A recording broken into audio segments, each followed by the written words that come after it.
Broadcasting live from the True Crime Today studios to the world. This is Murder in the Morning with Tony Bruschi and Stacey Cole. From the Hit Killers Podcast, Murder in the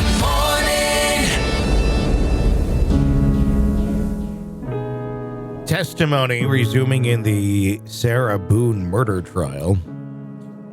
We get to hear from Sarah today, everyone, which is going to be exciting. The Florida woman accused of leaving her boyfriend, Jorge Torres Jr., to die inside a zipped-up suitcase in 2020. Boone, who's 47, faces second-degree murder charges for allegedly causing Torres' death during a game of hide-and-seek that took a dark turn. Boone's defense team called multiple witnesses to the stand in an attempt to explain her actions, emphasizing her history of alleged abuse at Torres' hands. Pearl Walker, a former neighbor of Boone, testified that she had noticed marks on Boone's necks and arms, and Boone had confided in her about being abused by Torres. Let's take a listen to that piece of audio. Was there an incident when you saw Ms. Boone with a black eye? Yes. Did you witness a pattern between Ms. Boone and Mr. Torres wherein you observed signs of abuse? Objection. Sustained. You testified that you saw Ms. Boone on occasion with bruises, other injuries, and a black eye. Is that correct? Is that accurate? Yeah. And was there any pattern to what you observed in regards to those injuries and bruises that you observed on Ms. Boone?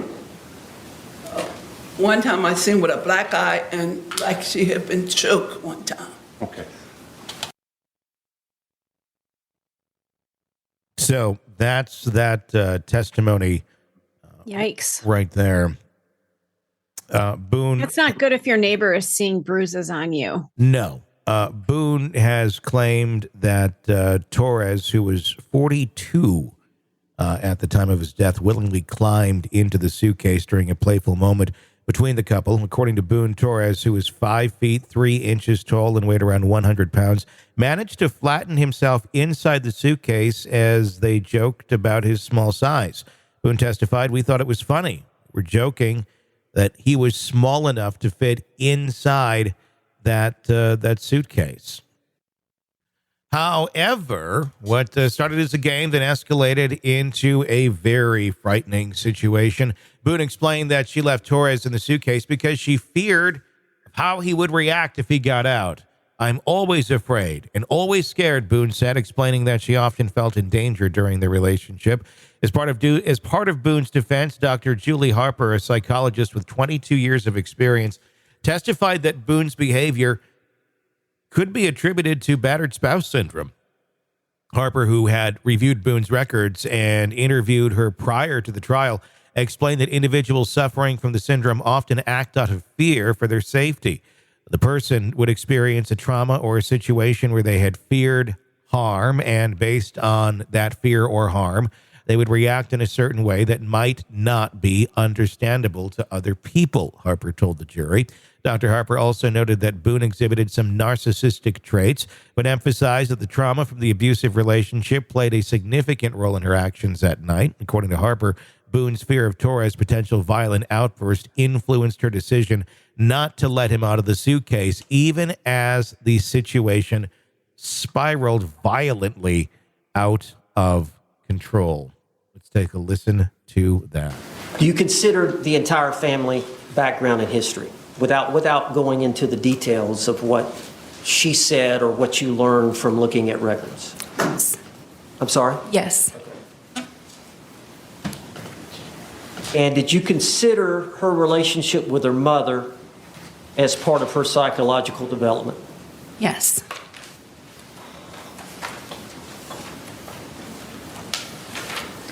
Now, do you believe that Sarah Boone does have some narcissistic traits? I do. She doesn't qualify or meet the criteria for that diagnosis, does she? I did not diagnose her with that. Can you elaborate on or explain how you feel that Sarah Boone does have some narcissistic traits? Well, in meeting with her as part of the evaluation, the narcissistic traits that I identified would have to do with, as she described, being a straight A student. She reiterated about her abilities, and I felt that that was evidence that she had low self-esteem, and her coping mechanism was to identify what made her stand out, and that would be consistent with a narcissistic trait. So basically what they were saying there was that the psychologist doesn't believe that she qualifies for narcissistic personality disorder, which the attorney didn't seem to be able to spit out of his mouth, but does hold narcissistic traits, which everyone pretty much does. Boone admitted to moving the suitcase several times, eventually leaving it zipper side down. She also recorded a video of Torres while he was still inside, which the prosecution played for the jury.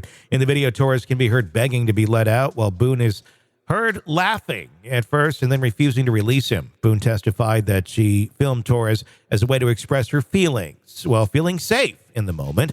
I wanted him to understand, she said, noting that the video was meant to be shown to him the following day.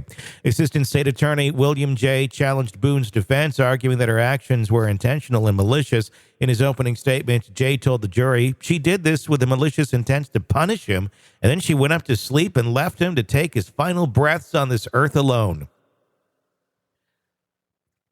Here's something I want to put a little conjecture in here on that note. Okay. If he's as shitty as the person as we were seeing, or as he's being made out to be, and the video of him taking a baseball bat to her television, look, he seems kind of like a piece of shit. Mm-hmm. And if he was abusing the shit out of her, and she, with malicious intent, put him in a suitcase and went up to bed, is that such a bad thing? Oh, Tony. Dude, I mean, if he seems like he was an abusive human being. And if in fact he was, and I'm going to guess it's probably a pattern. It's probably not the only person. Kind of looks like someone who probably has abused a lot of people and will continue on doing that. I don't know. Yeah, when we heard about him beating up a television and then beating her up, I don't have a lot of space in my world for physically abusive people. None. Emotionally abusive either, but physically abusive.